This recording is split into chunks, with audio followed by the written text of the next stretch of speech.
Hello friends, ये हमारा lecture number 2 है केमिकल काइनेटिक्स का। इसमें हम पढ़ेंगे औसत वेग या औसत दर किसे कहते हैं। यहाँ पर देखिए कोई रिएक्शन इस तरह से होता है, इसके आगे जो हम गिनती लिखते हैं, जैसे कि 1 2 3 4 संख्या लिखते हैं, इन्हीं को कहा जाता है रस समीकरण मिति गुणांक। ठीक है, इसका वेग लिखेंगे तो इस तरह से लिखा जाएगा और इसका इस तरह से।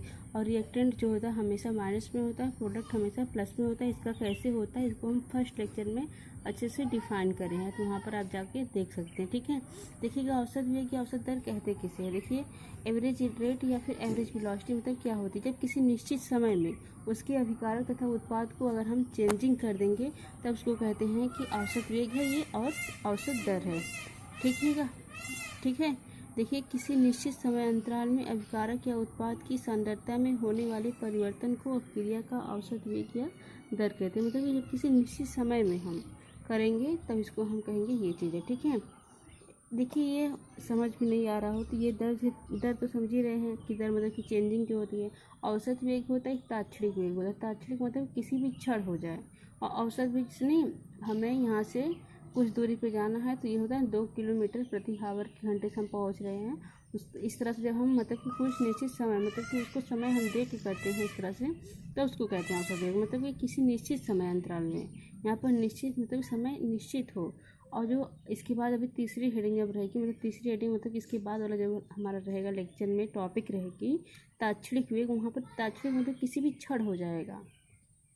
तो यहाँ पर औसत वेग मतलब कि किसी निश्चित समय अंतराल में अभिकारक या उत्पाद की सांद्रता में होने वाले परिवर्तन को अपक्रिया का औसत वेग या दर कहते हैं। ठीक है, इसको RAV के द्वारा प्रदर्शित किया जाता है। मतलब ये कि RAV का मतलब कि एवरेज से है, R मतलब कि स्मॉल r मतलब कि रेट है। ठीक है, यहाँ पर हम दो तरीके से लिख सकते हैं, एक माइनस के फॉर्म में, एक प्लस के फॉर्म में। माइनस के फॉर्म में लिखेंगे तो अभिकारक की सांद्रता में परिवर्तन लिखना पड़ेगा, और प्लस के फॉर्म में लिखेंगे तो उत्पाद की सांद्रता में परिवर्तन लिखना पड़ेगा। ठीक है, और परिवर्तन में लगा समय हो गया। ठीक है, इस तरह से लिखेंगे। इनके जो फार्मूला हम डिराइव कैसे करते हैं, इनको हम दो तरीके से करते हैं। एक जो ये रस समीकरण मिति गुणांक क्या है, ये मतलब कि इनका इन सबका समान हो। और एक ऐसा भी हो सकता है कि समान ना हो, असमान हो। जैसे कि अगर यहाँ पर 1 है, यहाँ पर 3 है, यहाँ पर 2 है, ये असमान है। अगर यहाँ पर 1 है तो यहाँ भी 1 रहता, यहाँ भी 1 रहता, तब यह समान रहता है। ठीक है, तो इसी के अकॉर्डिंग हम यहाँ पर इनको देखिए हम डिराइव मतलब कि दो तरीके से हम कर सकेंगे। देखिए औसत दर या वेग का व्यंजक ज्ञात करना। यहाँ पर क्या है, अभिकारक की औसत दर या वेग का व्यंजक निम्न दो प्रकारों से प्राप्त किया जा सकता है। नंबर 1 है अभिकारक तथा उत्पाद के रस समीकरण मिति गुणांक समान होने पर। एक और हेडिंग हमारी रहेगी अभिकारक तथा उत्पाद के रस समीकरण मिति गुणांक असमान होने पर। ठीक है, तो ये समान होने पर कैसे होगा, इस चीज़ को हम इसमें हम मतलब कि अभी हम आगे इसी लेक्चर में कंटिन्यू करेंगे। देखिएगा कैसे है।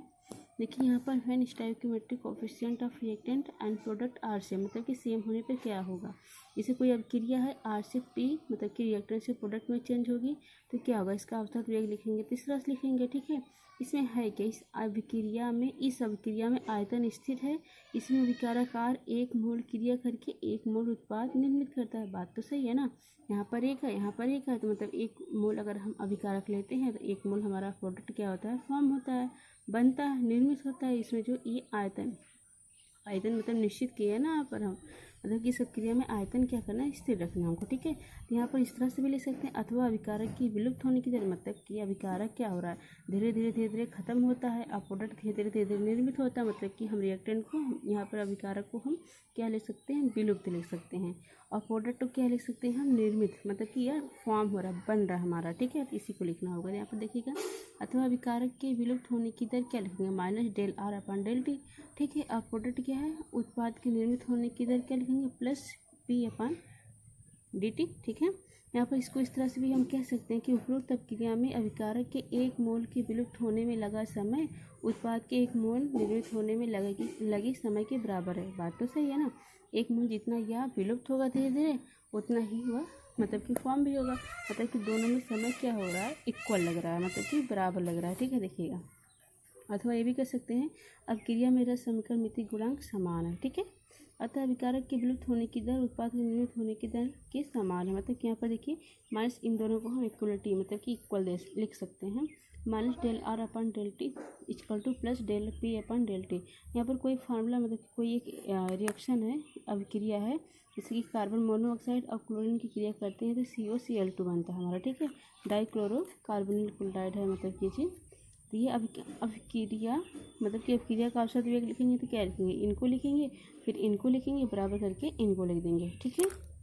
तो इसके बाद है, इसी में हम आगे कंटिन्यू करते हैं दूसरी हेडिंग, मतलब कि रस समीकरण क्या होगा अगर हमारा डिफरेंस हो, मतलब कि डिफरेंट हो तो क्या होगा। तो इसके पहले एक न्यूमेरिकल इस टॉपिक्स पे मतलब कि समझा देते हैं, उसके बाद हम इसी में हम आगे कंटिन्यू करेंगे। देखिएगा कैसे कोई न्यूमेरिकल, एक न्यूमेरिकल इसमें देखिएगा इंपॉर्टेंट है ये, ठीक है। जैसे कोई अभिक्रिया है R से P हो रही है, अभिकारक की सांद्रता इतने से इतने में परिवर्तित होकर इतने समय ले रहा है, ठीक है।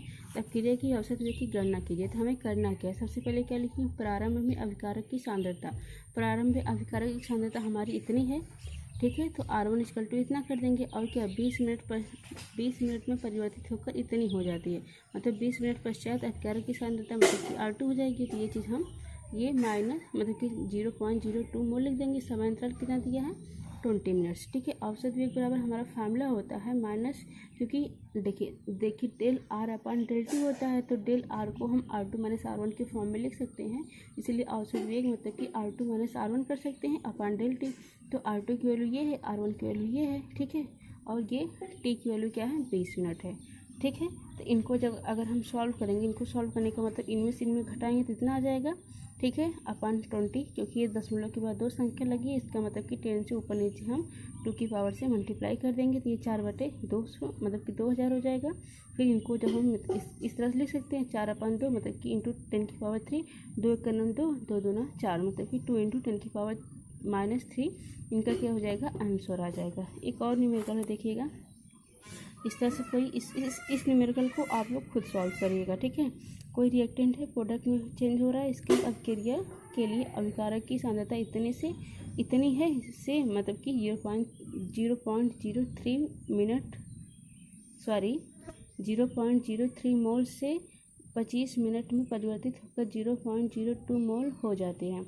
औसत वेग की गणना सेकंड तथा मिनट दोनों इकाइयों में कीजिए, ठीक है। तो ये R1 दिया, R2 दिया, डेल टी दिया है, तो इसको क्या करना है, इसी फार्मूले की तरह आपको रखना है, रख के सॉल्व करना है, इसका आंसर आ जाएगा। इसको पूरी तरह से देखिए, इसमें आंसर नहीं लाना, इसको आप कैसे रखते हैं ये बहुत ज़्यादा इम्पॉर्टेंट है। तो इसका आंसर अगर आप लोग जानना चाहते हैं तो ठीक है, देखिए इसका आंसर हो जाएगा, आंसर पूरा लाना नहीं, बस सॉल्व करना है। इसका मतलब किसका, इसको जब आप करेंगे तो इसमें आएगा 0.01/25 इंटू 60 मिनट पर सेकेंड, ठीक है। फिर से सुन लीजिएगा, 0.01/25 इंटू 60 मीटर प्रति सेकेंड, यही आएगा। इसको सॉल्व करेंगे तो और इसका आंसर आ जाएगा, ठीक है। तो और इसमें एक और हेडिंग है, देखिएगा यहाँ पर हम कह सकते हैं जो दूसरा वाला था, अभिकारक तथा उत्पाद के रस समीकरण गुणांक भिन्न भिन्न होने पर क्या होगा। देखिए अभिकारकों तथा उत्पादों के रस समीकरण गुणांक भिन्न भिन्न होने पर क्या होगा, अभिकारक के विलुप्त होने की दर उत्पाद के निर्मित होने की दर समान नहीं होगी। बात सही है ना। उसमें अगर हमारा दोनों चीज़ आराम से मतलब बराबर बराबर होगा तो उसमें दर उसकी समान होगी, लेकिन यहाँ पर क्या होगी, इसकी दर समान नहीं होगी, ठीक है। तो अतः हम कह सकते हैं ना, अभिकारकों तथा उत्पादों में रस समीकरण गुणांक से इसमें करना क्या, इसमें सब मतलब कि 100 बात की एक ही बात, इसमें क्या है, गुणांक मतलब कि रस समीकरण गुणांक भिन्न भिन्न होने पर करना क्या है, तो उसमें हम ना इसके जो उत्पाद होगा मतलब कि जो अभिकारक तथा उत्पाद में रस समीकरण गुणांकों से हम भाग कर देंगे। भाग करने का मतलब क्या है, फिर से एक बार समझिएगा क्या है ये चीज़। अभिकारकों तथा उत्पादों के रस समीकरण गुणांक भिन्न भिन्न होने पर अभिकारक के विलुप्त होने की दर उत्पाद के निर्मित होने की दर के समान नहीं होती, अतः अभिकारकों तथा उत्पादों में रस समीकरण गुणांकों से भाग कर दिया जाता है। जैसे कि कोई अभिक्रिया है, N1A + N2B करते हैं तो M1C और M2D, इसमें क्या करना, 1/N1A हो जाएगा, 1/N2B हो जाएगा, M1 मतलब कि 1/M1C हो जाएगा और प्लस 1/M2D हो जाएगा। देखिए कैसे होगा, देखिए यहाँ पर इस तरह से हम लिखेंगे तो इनका हम औसत वेग लिख देंगे, मतलब कि जो चीज़ है उसी को हम, क्योंकि वहाँ पर क्या था, N1A था प्लस N2B था, तो इसी को हम इस अभिक्रिया मतलब इस तरह से लिखेंगे कि -1/n1 del A upon del T और -1/n2 del B upon del T.